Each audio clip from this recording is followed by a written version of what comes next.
Hello students, তোমাদের সবাইকে আমাদের চ্যানেলে ওয়েলকাম জানাই। দেখো, আজ আমরা ক্লাস 9-এর জিওগ্রাফির যে ফার্স্ট চ্যাপ্টারটি রয়েছে গ্রহরূপে পৃথিবী, তার সমস্ত 1 মার্কসের কোশ্চেনগুলি আমরা দেখে নেব। তোমাদের এই যে কোশ্চেনগুলি দেখতে পাচ্ছ, এগুলো বিভিন্ন বই থেকে, বিভিন্ন রেফারেন্স বুক থেকে, বিভিন্ন টেক্সট বুক থেকে কালেক্ট করা হয়েছে। সেগুলি আমি হ্যান্ডমেড তৈরি করেছি।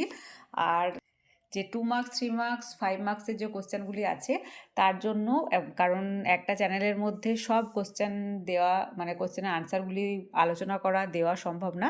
এই জন্য আমরা একটা পেড ক্লাস স্টার্ট করেছি। সেই পেড ক্লাস সম্বন্ধে কেউ যদি ইন্টারেস্টেড থাকো, স্ক্রিনে মেনশন করে দিলাম, সেখান থেকে তোমরা ডিটেলসটা চেক করে নেবে এবং স্যারের সাথে কন্ট্যাক্ট করে নেবে। ওকে, তাহলে চলো দেরি না করে ক্লাসটি শুরু করি। দেখো, ফার্স্ট যে ইম্পর্টেন্ট কোশ্চেনটা আছে এই চ্যাপ্টারে, সেটা হচ্ছে নীল গ্রহ বলা হয় পৃথিবীকে। আমি এখানে কোনো রকম মানে এমসিকিউ টাইপ করে লিখিনি, তাতে তোমাদের একটু মানে মনে রাখতে অসুবিধা হবে। আমি ডিরেক্ট আনসারগুলো লিখেছি আর ডিরেক্ট কোশ্চেনগুলো কিন্তু লিখেছি। বিভিন্ন রেফারেন্স বুকে দেখবে যে এমসিকিউ টাইপ করে দিয়েছে, তাতে তোমরা বিভ্রান্ত হবে। এই কারণে আমি নিজের মতো করে নোটসটা তৈরি করেছি। দেখো, নীল গ্রহ বলা হয় পৃথিবীকে।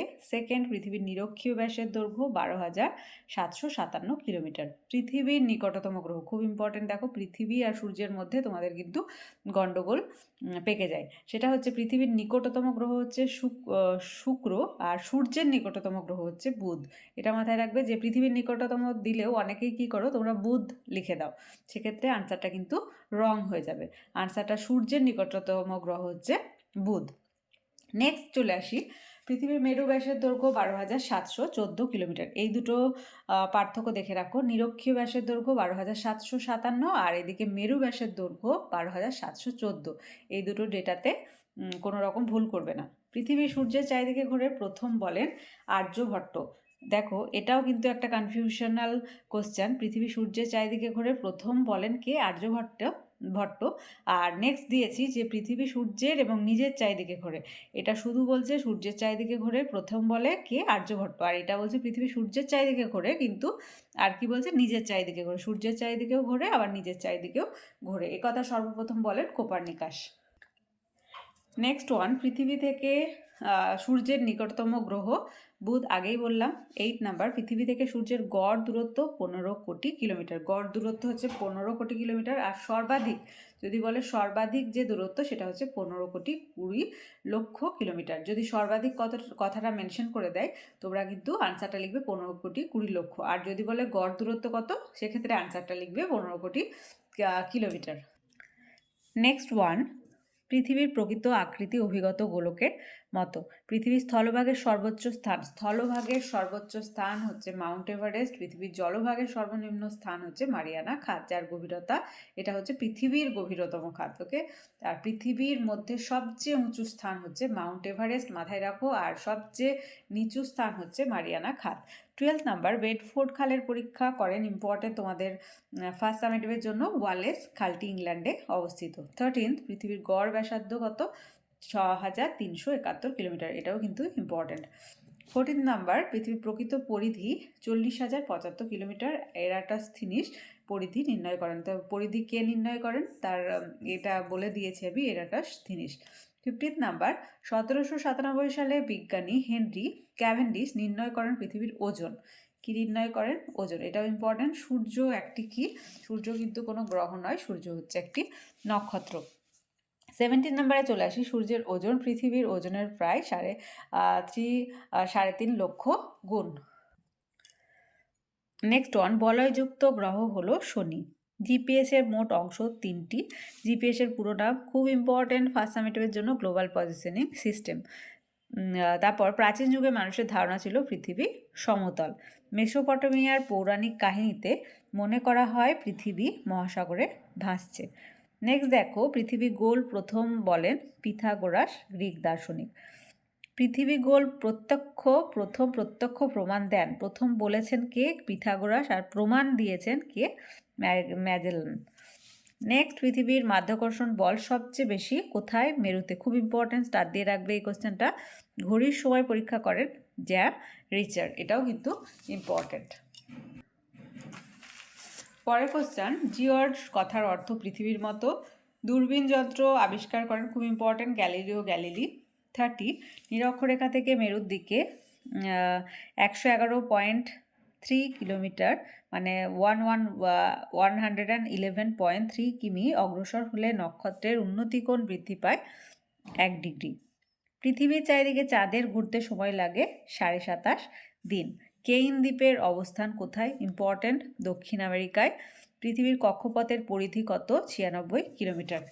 34, পৃথিবীর কেন্দ্র বহির্মুখী শক্তি সর্বাধিক হয় কোথায়? নিরক্ষীয় অঞ্চলে। দেখো 35-এ বর্তমানে সৌরজগতে গ্রহের সংখ্যা হচ্ছে 8টি, কারণ প্লুটোকে বাদ দেওয়া হয়েছে। তোমরা প্রত্যেকেই জানো, আমরা 2 মার্কস যখন আলোচনা করব প্লুটো সম্বন্ধে অনেক তথ্য আমরা পাবো। বর্তমানে বামন গ্রহের সংখ্যা হচ্ছে 5টি। পৃথিবীর কৌণিক মানের সমষ্টি 360 ডিগ্রি। নেক্সট ওয়ান, পৃথিবীর উত্তর ও দক্ষিণ মেরু সামান্য চাপা। 39, পৃথিবীর যে পথে সূর্যকে প্রদক্ষিণ করে তাকে বলে কক্ষপথ। পৃথিবীর কক্ষপথের আকৃতি কেমন? উপবৃত্তাকার, এটাই ইম্পর্টেন্ট, এটা স্টার দিয়ে রাখবে। নেক্সট ওয়ান, বায়ুমণ্ডলে জীবমণ্ডল অবস্থিত বায়ুমণ্ডলে 15 কিলোমিটার উচ্চতা পর্যন্ত।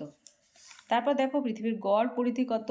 40,000 কিলোমিটার। জিওর্ডের অর্থ পৃথিবীর সদৃশ, এটাও ইম্পর্টেন্স দিয়ে রাখো। লাল গ্রহ বলা হয় মঙ্গলকে। সূর্য থেকে পৃথিবীতে আলো আসতে সময় লাগে 8.2 মিনিট।